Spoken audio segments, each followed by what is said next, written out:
The Secret of the Lost Key. There was once a young girl named Mira, who lived in a quiet little town surrounded by forests and old stone houses. Mira was known for her kind heart, her curiosity, and the way she noticed details that most people ignored. But there was one thing about her that nobody really knew. Since she was 5 years old, she had kept a small, old key hidden inside a wooden box under her bed. The key wasn't pretty.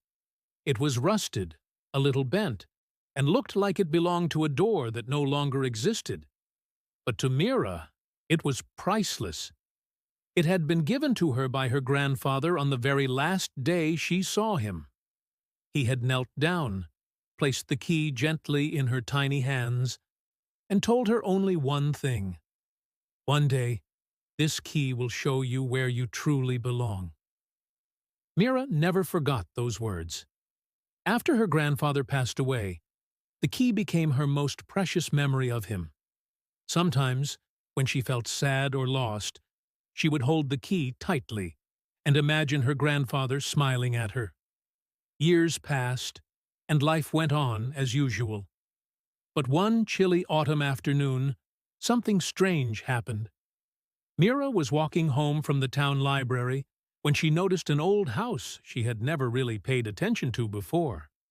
It stood at the very end of a narrow road, surrounded by tall trees whose branches looked like twisted fingers. The house had broken windows, faded green paint, and a heavy wooden door covered in dust. It looked abandoned, yet strangely familiar. Mira felt a small shiver as she stared at it. And then she heard it. A faint, almost whisper-like sound, something calling her. Her heart beat faster. She felt the key in her pocket grow warm, as if reacting to the house. For a moment, she hesitated, but then curiosity pushed her forward. She slowly approached the door. Up close, she could see symbols carved into the wood, symbols she had seen before in her grandfather's old notebooks. Her hands trembled as she reached into her pocket, pulled out the key, and held it next to the lock. The key fit perfectly. Her breath caught. She turned it.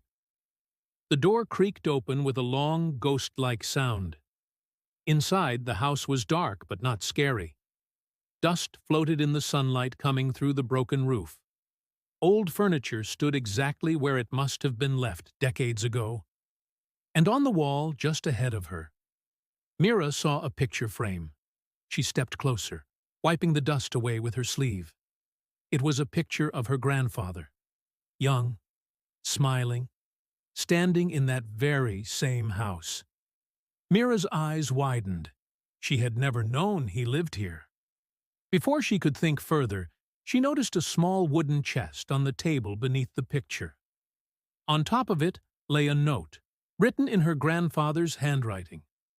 "If you are reading this, Mira, it means you found the place meant for you."